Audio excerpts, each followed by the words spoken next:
The Greatest Games podcast is going international yet again. We can't wait to bring you some new episodes here in the coming weeks from around the globe. Unbelievable experiences, unbelievable conversations coming your way. But we have a great one for you today as well with the incredible Adam Shrager, who has a journey around the country that has landed him back at Fort Lee in New Jersey. Such a great story, such a great man and a great coach. This is yet another one that left us encouraged about the state of basketball and the state of high school sports in this country of ours. But before we get to that episode, remember to check out teachhoops.com/816 basketball. We know the seasons are coming up around the country, so go ahead and brush up on your knowledge as a coach at teachhoops.com/816 basketball. And Billy Kegler just released episode number 64 of the Competitive Mindset podcast with Stephanie Hauser of the Wisconsin Interscholastic Athletic Association. I believe that's right, the WIAA. Whether it's right or not, it's an incredible interview. Check it out, the Competitive Mindset podcast, wherever you get your podcast and on social media at Competitive Pod. Now let's head on into the studio for this week's episode of the Greatest Games podcast.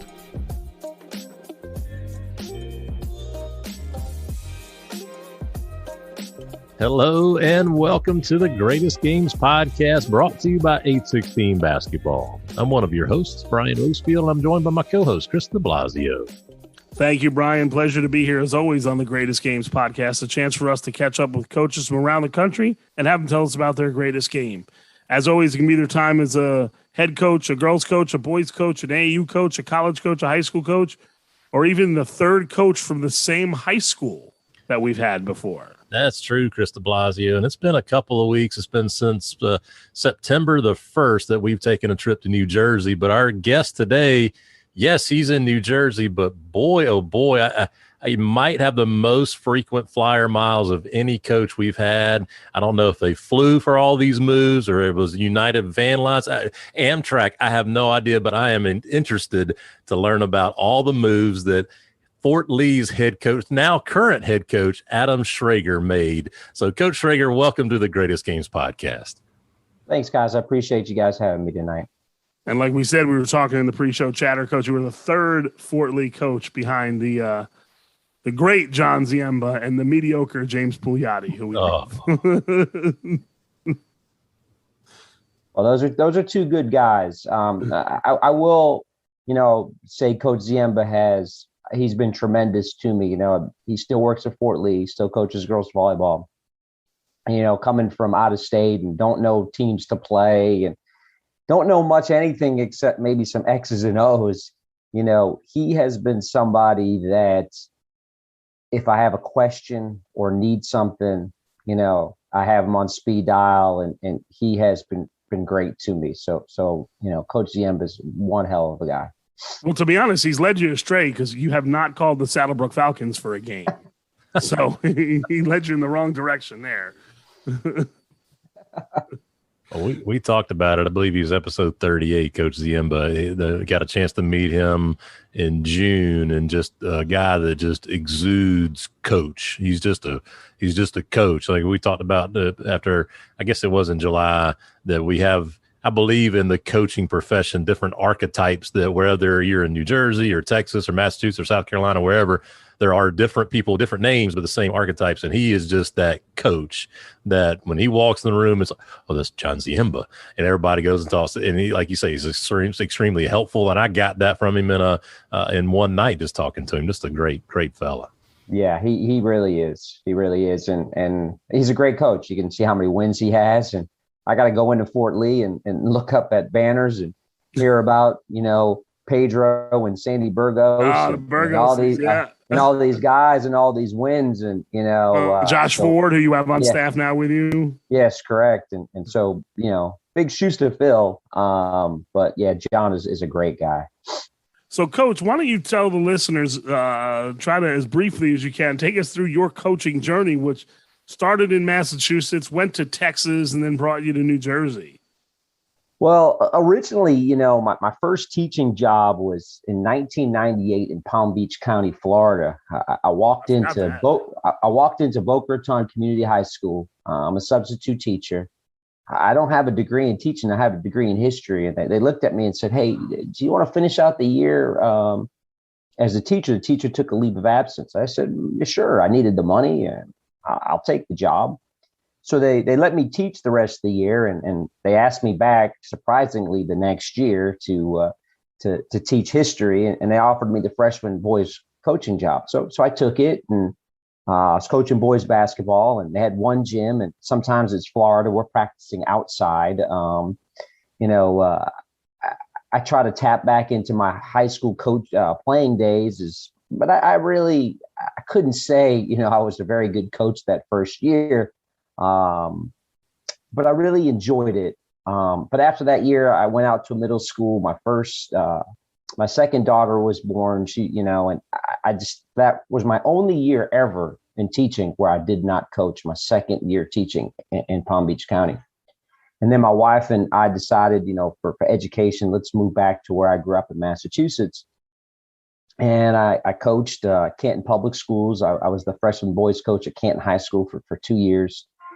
And to be honest, I wasn't a very good teacher. I struggled in the classroom. Like I said, I didn't have a degree in education. I wasn't asked back after 2 years. And so I was looking for a job. And my wife said, you know, do you want to move to San Antonio? That's where her parents were. And I said, hell, I mean, why not? I mean, I don't have a job and I need to work. And it's cold here, so let's just go. So we packed up, we moved cross country. I was able to secure a middle school teaching job in San Antonio at a brand new high school. And it was from there I kind of lucked out. I got around some really good people, helped me become a better teacher, better coach. Spent 3 years coaching football, basketball, and track. So just imagine that all year round, middle school coaching, kids, great. You know, football, Texas football, you're out scouting on Friday nights for the high school. I mean, you're just doing things you've never done before, but you're really learning. And then after 3 years there, I was able, 2007, 7 school year, was able to get a high school teaching job in the town we were living. So it's Bernie, Texas, which is about 10 miles west of San Antonio. I-10, like you're going to El Paso, boom, you're right there, Bernie, Texas. Great town. We lived there. My kids were going to school there, my 2 oldest kids. And I was able to become the assistant girls basketball coach. I coached the freshman team. And it was great. I did that for 2 years at Bernie High School. And the town had voted to open a new high school because they were growing. And they were going to split the town. And so Champion High School opened up. So I was able to go over to this Champion, same town, same athletic program, but a brand new school, brand new. It's nothing like opening up a brand new school. You get to create your own identity. And really, I just got around some very, very great mentors. My first 6 years, I think it was, I worked under a guy by the name of John Tate, and I was the first lead assistant on the basketball team, girls basketball team. I coached the freshmen, sometimes the JV team, kind of just depending on what year. And we had some great teams. I mean, I'm telling you, girls basketball, you know, we played against really good teams, 5A girls basketball in the state of Texas. I mean, 2 years in a row, we played against Megan Simmons from Steele High School. She was the number 2 player in her class. She went to Tennessee. It was just great learning.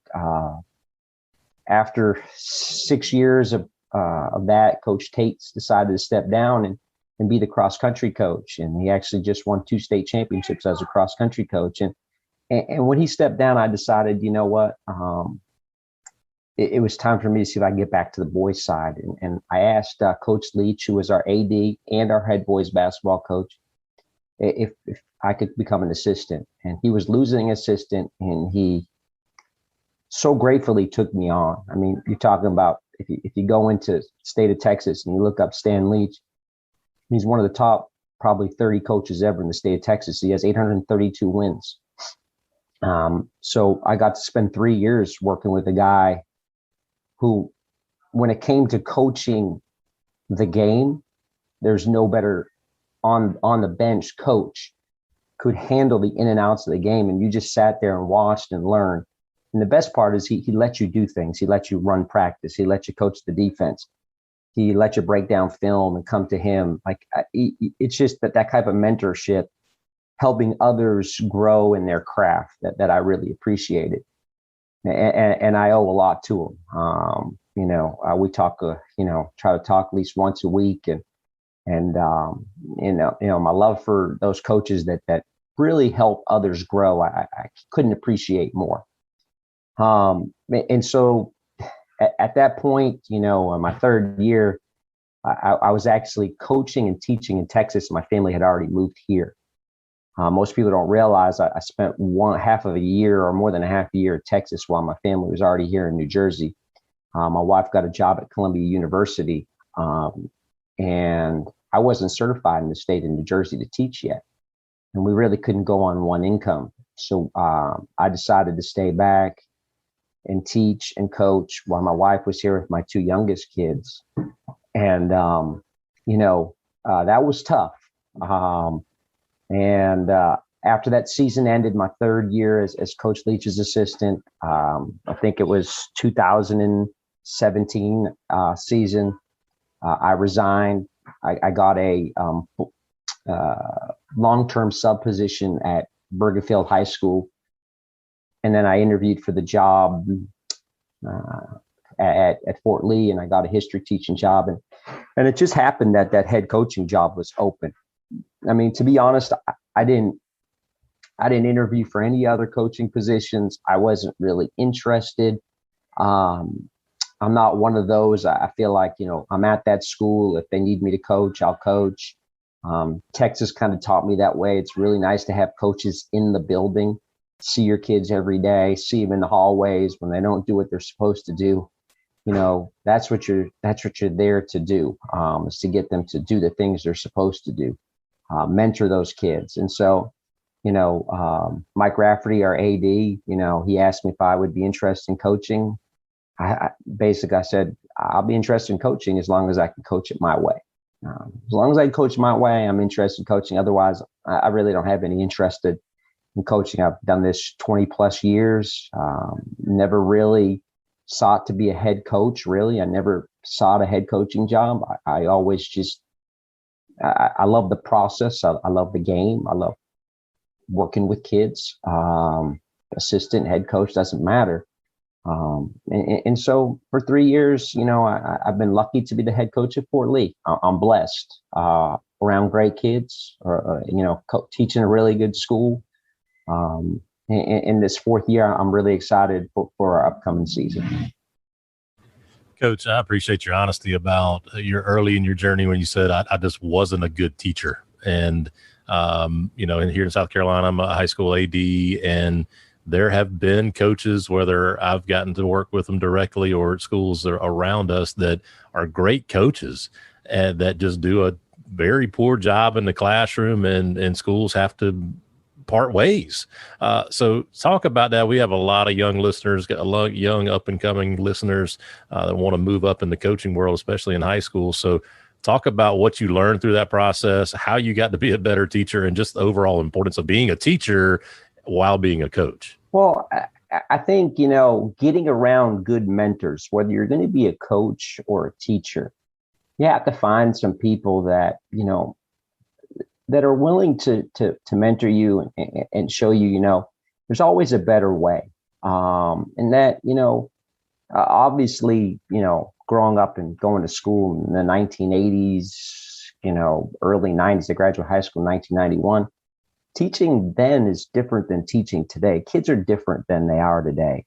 You have to adapt with the times. And I just got around really good people that were willing to show me, different techniques. Just like I don't coach basketball the same way I coached it, when I started 20 years ago.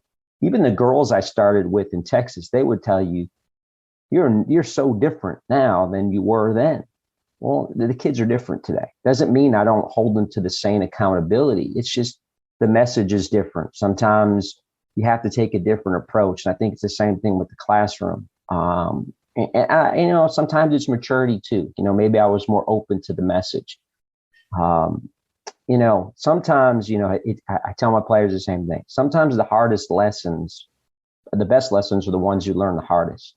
And sometimes when it's really painful, you're going to stand up and you either fight or flight, you take notice, and there's nothing wrong with stumbling, there's nothing wrong with it. And it's just, I try to send a message in the classroom too. Guys, it's okay to get something wrong. You got to get wrong to get it right. I always use the phrase, guys, it's either we win or learn. We don't lose. And that's hard in today's world for kids to hear that message, but I think adults need to hear it too. I think teachers need to hear it. I think sometimes we forget that, we're servants. To lead, you have to serve first. If you're not willing to serve, you can't be a leader. And so sometimes the teachers need to hear that message too. I will say it was much easier in Texas to hear that message when there's no tenure. Just to be honest with you, when, every year you're signing a 1-year contract and you got to put food on the table. It's a little bit different. You're willing to get up at 6 a.m. and most people don't realize coaches in Texas drive their own school buses. I mean, when you drive a bus 120 miles to a game at 7 o'clock, and then you're returning at 9:30, got to put the bus away, got to sweep it off, got to get back in your car, drive home, get back up for practice at 6 a.m. the next day. You kind of learn what being tough is, and doing the job. That's your job. Do your job. And so I'm grateful for what I've gone through and for where I'm at. I think it's just made me a better person, coach, teacher, try to mentor kids. I think it's helped me all around. Brian, I don't know what the hell to ask anymore because he just hit a home run with that entire answer. I mean, the guy just absolutely just crushed the ball like Fernando Tatis Jr. I mean, just an unbelievable answer. I feel bad now that I get to take a bus and I don't have to drive my own bus, Coach. Well, hey, I'm there's nothing greater when I get on that bus to go over to Cliffside Park, or even when I'm going over to Pascack Hills. I'm like, oh, I got to do is sit here. I don't have to drive. I don't have to. I'm like, I don't even know what to do with myself half the time. Now, wait, the 8-mile drive from Fort Lee High School to Pascack Hills High School could take as long as a 120-mile drive in Texas now. Sometimes, yes. You talked a little bit about Coach Leach and the mentorship that he had. I was going to ask specifically about him because you mentioned him in the stuff you sent us. Talk about working for, and I'm going to kiss Brian's butt here. Talk about working for ADs and good ADs. I know Coach Rafferty really well and the programs that he has there at Fort Lee. And you said Coach Leach was also the AD as well as the head boys coach. Talk about, working with your AD, what you look for, what makes a good AD, and what makes that relationship positive. Well, every AD, has to know the culture of their school, and the culture of the school board. And I give credit to both Mike Rafferty and Stan Leach. They know their community that they're working in. They know their school board. They know how to handle situations. It's not always the way I want it. I mean, listen, there's times I can't get Mike on the phone and can't get an answer. And then, of course, I'll call John and say, John, and he'll say, Adam, he's got a process. Just trust the process. He's going to do everything he can for you. And that is Mike. Mike's going to do everything he can for you. He's going to get you what you need. He's going to, if you want to use the gym, but it's not on your timeline always. And I respect that. I respect that he knows how to get the things he wants done.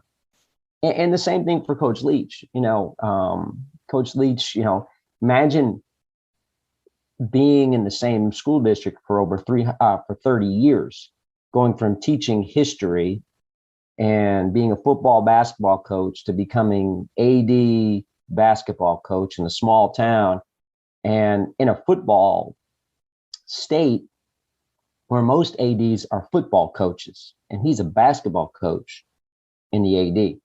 So you can imagine all the intricacies that he has to go through just being that AD and dealing with all those pieces. And, I remember it was my second year at Bernie High School, and Coach Leach was doing his end of the year reviews with coaches. He calls me in and he says, Adam, you're a good coach, but there's one thing you have to do is not everything is the end of the world. Sometimes you just have to relax and let the process work out. And I remember that to this day, because and the younger coaches, a lot of times it's, everything is a big deal. Everything's a big deal. And really, most things aren't a big deal. Most things just kind of work themselves out if you just relax a little bit. And, those words always stick. And, his mentorship has been great, and it still is great. And those guys really get what they're doing. They're there for the kids. They're there for the community. They're there for their coaches. But they also support the education, the principals, and that part as well. So I really respect those guys. Coach, the name of the podcast is the Greatest Games. And I tell you what, I believe you set the standard when it comes to actually sending in information before the show.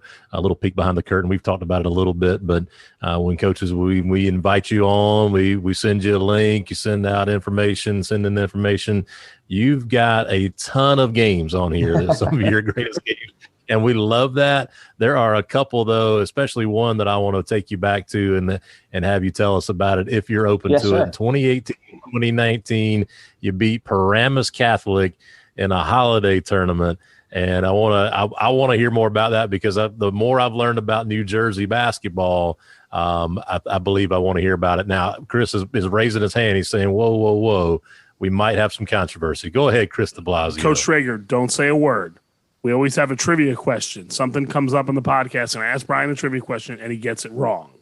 Okay, always that's the tradition. So he's going to talk about this game where he beat Paramus Catholic High School. What former guest of the Greatest Games podcast was the coach and is the coach at Paramus Catholic High School? Was the coach when he won this game? Oh, my goodness. I can see his face. I don't want to cheat and go back through the list here, Chris de Blasio. Go ahead and embarrass me one more time so you can sleep well tonight. That is Mike Dodo, who we had on with the 2015 Cresskill team that he coached and I was an assistant on. I would not have gotten Coach Mike right. Dodo. So go ahead, Coach. Tell us about the game. Well, right. I'll give you a little side tidbit. Me and Mike Dodo went to Hofstra together. So I know Mike. Oh, my God. That's crazy. I did not know. 1991 and 95, Mike was obviously a football player and well known at Hofstra. I was just some little fraternity guy, but I know Mike. I know his fraternity brothers, football guys, and Mike's a great guy. That evening, it's our holiday tournament. I'm the brand new coach. Like, I didn't have a choice in who was in this holiday tournament. I didn't set the schedule. I didn't even set the schedule for the tournament, like who I'm playing. I have no clue. I was hired as the head coach like 4 weeks before the season started, so we're 0-3 going into this tournament. And it was a tough beginning. It's Dwight Morrow to start the season off. And then it was Westwood and Ramsey, I think. And don't hold me to that, but I know it was 3 really tough games. Dwight Morrow was really good at that time, and we pushed him and almost beat him in that opening game at our gym, and it was a great night. But then we lose to Westwood, and then we lose to Ramsey, and we're 0-3, and I'm a brand new coach, and I've never been a head coach before, so I'm 0-3 in my career, and I'm going into this tournament. I'm like, we need some wins, and so we beat Lyndhurst. We're 1-3. I get my first win. Okay, so knock that off, And then we beat Old Tappan. We're 2-3. But now we get, Paramus Catholic. And of course, I'm not from New Jersey. And I've heard, okay, Catholic schools, and I understood Massachusetts kind of the same way, Severian High School, Catholic Memorial, like the same kind of deal. I grew up in that. So I knew they were going to be pretty good. I watched them play in our tournament, and I'd just say it was the perfect storm because we're in our gym, it's packed. Our guys are fired up. I had a pretty good senior-led team with Wasley and Avant, and then I had Lewis, and we could shoot the ball, and we couldn't miss that night. I want to say we were probably plus 40% from the 3-point line. We're just coming down, firing threes, hitting them from 6 feet behind the 3-point line. Mike's got his hands up. We're playing zone. They're confused. And to be honest, it was the perfect night for us. To end that 3-3, and because that's a very hard league we were in. We're talking. For me, it was, I had to play Ramsey, Pascack Hills, Mawa. These are league games, and I'm like, we got to get some wins before we get back into some of these league games again. And just to walk out of that tournament to be 3-3, to have beat Paramus Catholic, to win our tournament after a few down years for the team in regards to maybe some character wins and just maybe a good feeling. And I think that was a big program win for us. And it was nice for Wasley. He played really good, and for Lewis, I think it was just exciting for the Fort Lee people, for the Fort Lee fans that evening. As far as we won by 17, so it's not even like it was end of the game plays. It was, we really had them confused, and Mike kind of looked at me like, and I'm like, just our night. I just felt like it was our night. That's awesome, Coach. I don't know if you know this, but I coached with Mike for 5 years at Cresskill. Yeah, Mike's a good coach. Tough on his kids. You think? I was the good guy, so I didn't. It was easy to be the good guy when you're in the gym. Around Mike, you can be the good guy. So you talk about the tournament, and it actually, you said you didn't get to pick who you played, but it sort of worked out. You play a Group 2 school in Lyndhurst. Yeah. Not great. So you get a win. Then that builds you play a Group 3 program in Old Tappan that's pretty good, and then step it up to Paramus Catholic, one of the parochial schools here in Jersey. After you'd won those first two against Lyndhurst and Old Tappan, okay, you're 2-3. You feel like the message is getting across a little bit. The kids believe you now because you actually won a game. That winning that first game is so important because the kids actually believe what you're saying. What was your thought process going into the Paramus Catholic game?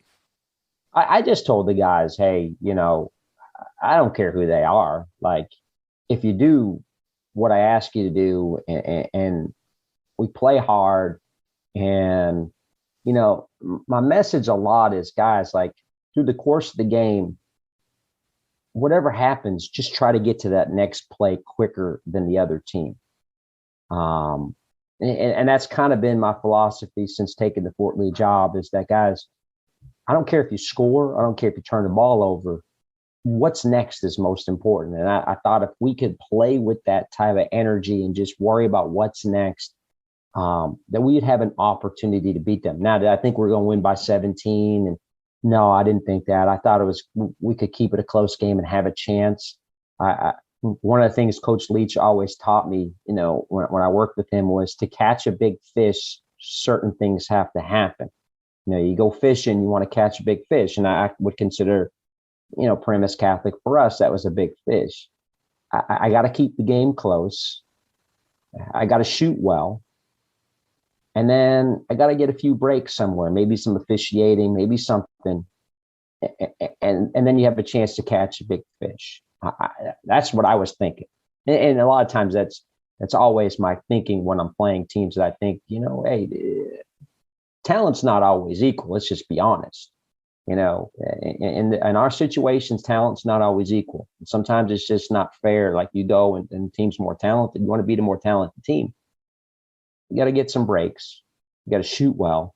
And then maybe get a few calls that just help you along the way, or turnover or two, and you got a chance at the end to win. That's one of the things I learned from Coach Leach. Coach, you mentioned before you got this job that you would take the job if you could coach your way. And it's fascinating for me as a guy, as a podcast host, to be able to meet coaches like you and just get to know you in 20 or 30 minutes and start to think, I wonder what his way is. And so what is your way? Because I've got this picture in my mind just as you filter through some of the things that Coach Leach talked to you about. You just seem very methodical, very even keeled, very. I got the impression that your kids just play very, very smart, almost backdoor cuts, just very fundamentally sound. So, what is your way when it comes to coaching, and that led you to a 17-point victory over a big time program? Well, I would love it if my kids were disciplined and cut back doors sometimes. We actually play really fast. Okay. We're about space and pace. We want to play fast. We want to be up tempo. We're not big, so we got to get teams chasing us, and we got to shoot the ball well. And for us, that's important. My way is really that, it's hard when there's resistance on different levels. And so for my way is that the program's mine, and really the direction of the program is going to be what I want it to be. And that I really believe that the best thing you can do for kids is to be honest with them. So I define roles real quick for players, and everybody has a role. Every role is important. You might not like your role, but you have to accept your role. And if you don't like your role, work harder for a bigger role, but that doesn't mean you always get a bigger role. And my kids know that. My players know that. They know that, I believe in that. I'm the role definer. You have to accept the role, and parents have to accept that too. And that's kind of what I mean by the program has to be my way. Like, parents need to come through me, not to the AD, because it's important for the program to be successful, is that the players have to know that the coach has their best interest and has the team's best interest.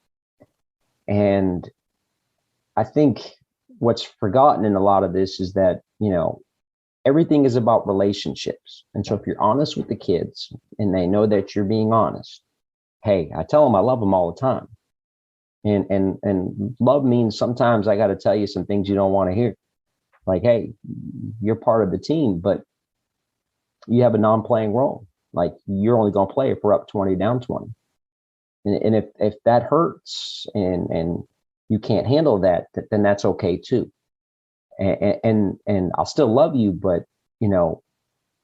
my responsibility is to the program and to the team, and to try to put the best team out there to win games. And I think if kids know these things, they appreciate it much more. And so that's kind of how I run things. My kids know straight up where I'm coming from all the time. And they know they can come talk to me. I give you an example. Last year we only played 15 games in the state of New Jersey. And I started a really young team. Okay, I started a freshman, 2 sophomores, 1 junior, 1 senior. So we were super young. And I did it for a reason. I knew we needed the 15 games to get better for this year. And one of my sophomores who, he was first team all league this year. He may be first or second best player in the league coming this year as a junior. I mean, he's a really good player. And a couple games in a row, man, I was tearing into him. There's some things I didn't like, and he's hearing it from me from the bench, and he comes into me one afternoon and says, "Coach, can I talk to you?" I said, "Isaiah, my door is always open for you." He said, "Coach, I think you could yell at me a little less. I think I might play better." I said, "Isaiah, you know what? You're probably right. I probably should yell at you a little bit less. So I'm going to yell at you a little less, but I want you to do those things I've been yelling at you to do." And for the last like 4 games, he averaged like 20 points, was tremendous. But that's how that relationship works. And that's kind of what I mean by I need it to be my way. And I think that's, how programs are successful. And success doesn't have to be wins and losses. Success is just a program that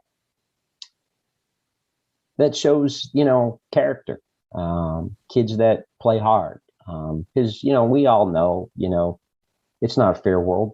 You don't always get to pick and choose your players. Sometimes you just don't have the talent, but you can teach them to play hard. You can teach them to play the right way, respect the officials, respect the game.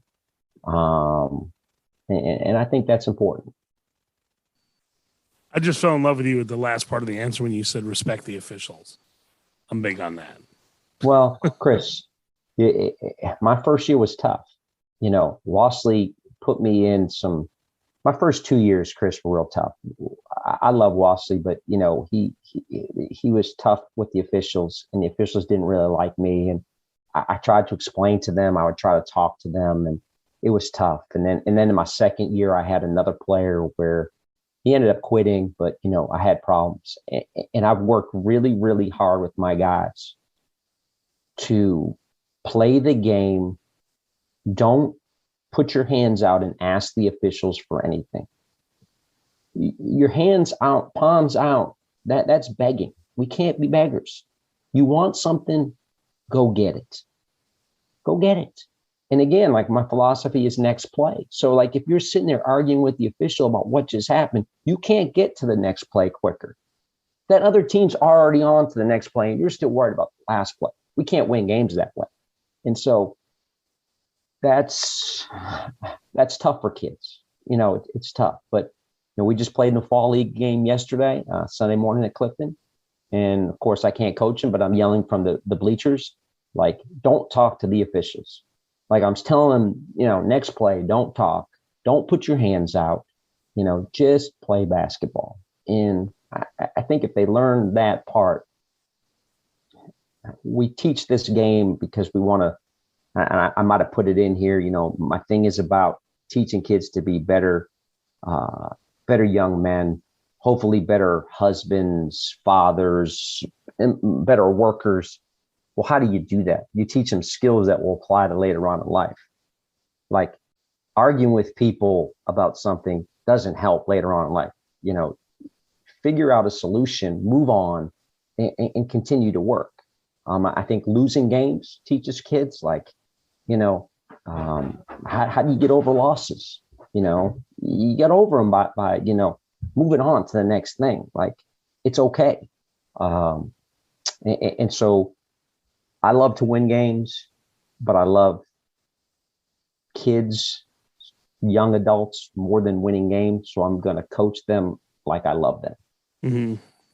Yeah, no, I love that whole thing about officials. I always say to my kids and why I don't argue with officials is because I get paid to coach you guys, not argue with officials. Like you said, every second they spend arguing with an official, they can't move on to the next play. Well, it's the same for me. If I spend time, then I'm not coaching you, which is what I'm charged to do. So yeah. I like that a lot. So some people don't agree with me. I don't care. You know what's funny, Chris? Like when we're playing games and my wife comes to the gym, she's somewhere around here, and she'd come over and tell you it's the truth. When I do get in those moments where I'm like bothered by the officials, I can look up in the stands and my wife will give me those eyes like, knock it off. Because she knows, like there's nothing to be won by that. You're diverting energy that you need to win to help your players, and you're diverting it towards something else that's not going to help. It's done with, and we all have that problem, and that's why hey. Everybody has to work on these things. Even me, I tell the kids all the time, like I'll go in the locker room, hey guys, I did a terrible job coaching. And they need to hear that too. They need to hear that as much as a coach going in, you guys were terrible tonight. Like they need to hear, hey, I messed up. I shouldn't have got a technical there. Or I should have, I should have changed defenses there. I wasn't into the game, guys. They need to hear that as much as sometimes the coach ripping them for losing. They need to know that everybody's human, accountable. Everybody makes mistakes. I totally agree. That whole last part. Brian, you still with us? I'm letting y'all go back and forth, Coach. Obviously, talking about referees, that's huge for me too. But you talk about the lessons that can be learned from losing, and how, to me, such a beautiful thing that we get to do that as high school coaches and high school administrators. We're not going to get fired, likely. I mean, there are exceptions, obviously, all over this country for losing, but what we are teaching these kids through the losses, through the failures, hey, get back up, we're going to do it again. Those are the lifelong skills that matter. And yes, I'm an administrator, and yes, I love that we hoist state championship trophies at Ridgeview High School. That's awesome. But the thing, and I'll talk about my boys basketball coach because he's won 3. The thing that I love the most about him, and I told him this the other day, is the relationships that he has with those kids. That he is honest with them and tells them, hey, you're probably not going to play a whole lot, and you are, and oh, by the way, they win a lot too, and that's great. But it's just the serving, back to what you're talking about earlier, serving kids as adults to help them grow. That's it. That's all we're doing, in my opinion. Well, and anybody can win games. Let's just be honest. Like, I can go find and win games, and again, one of Coach Leach's favorite lines was, "Winning is the greatest deodorant." Like we win games. Doesn't mean we're really good. Like, sometimes a really great loss is better than beating a team that you should beat by 30. Like there's lessons. And I always tell the kids, they go in, and a couple phrases I always use is, don't get too high after a win and too low after a loss, because that's how life is. Like, don't get too high after something great happens to you, and don't get too low. Like, learn how to work through the peaks and valleys of life. I always tell them, hey, guys, if we had won that game, what's outside that door? Is there a new car? I mean, you going home to a different house? Nothing's going to change. So don't let the winning and losing change who you are. Okay. Learn how to grow with it. Learn how to accept winning, learn how to accept losing. And hopefully those messages hit home. I mean, you hope that is, you have great kids. Like I had Louis Armis, who I think all the messages I gave him hit home. And then you have kids that, it doesn't. But that's the same thing in education in the classroom. If you can reach a few kids every year, man, that's you've done your job. And it's been a while, Blas. I've got to tell the story again. It's probably been about 50 or 60 episodes. So I'm going to tell this again. Sure. We'll wrap it up. So, Coach, I was coaching. It was my last year. I think it was my last year coaching JV basketball before I got this job. And I stole a segment from Kenny Patosnak, who was at East Carolina at the time as an assistant. They were doing a segment during practice. It's called 5 Bad Calls. And so this is all around teaching kids to not react to referees, just understanding that referees are going to miss calls. So the segment of practice was 5 bad calls. And I believe, if I remember right, they would let the kids scrimmage go up and down, and the coaches would officiate the game. And they would, on purpose, blatantly miss calls. A kid would catch a rebound clearly in bounds, like, whoop, whoop, whoop, whoop, foot's on the line, going the other way. And the kid, hey, it's fine. It's got to keep playing. It's got to keep playing, just reinforcing over and over just bad calls. And this was that year, I guess, like I said, my last year coaching JV basketball. I decided I'm not going to say a word to an official. We're at home, referee misses a call. Blatantly misses a call right in front of our bench. And I stood up to go say something to him. And Trey High runs over, as my point guard, runs over to me and says, Coach, don't worry about it. It's just 5 bad calls. Turns around and runs back down the floor. And I'm like, whoa, he taught me. And so, it was just that constant reinforcement. So I think sometimes it's easy for us as coaches to say, don't talk to the officials. Don't. And I think kids, they just clench their fists like, oh, what? But I want to, you missed that call. But giving them that repetition in practice and just seeing some looks that kids give me, like, oh, that was no foul. What are you talking about? And so anyway, I love that segment, 5 bad calls. That's great. I recommend it to anybody. The great Kenny Potosnak for that recommendation. So, Coach, I could talk to you for hours. The next time I talk to you, I would like to hear your plans for your book and when it's going to come out, because I think you've got one in there. But this has been really, really great. We appreciate you coming on the show. Thanks so much. I appreciate you guys having me. I appreciate what you guys do. I mean, you're giving up time in your evening to talk to people and hear their stories. That's a lot of credit to you guys. So I'm grateful for the opportunity to be here tonight. Well, we appreciate it, Coach. We'll go ahead and put a button on this one. For my co-host, Chris de Blasio, I am Brian Rosefield, and thank you for listening to this episode of The Greatest Games.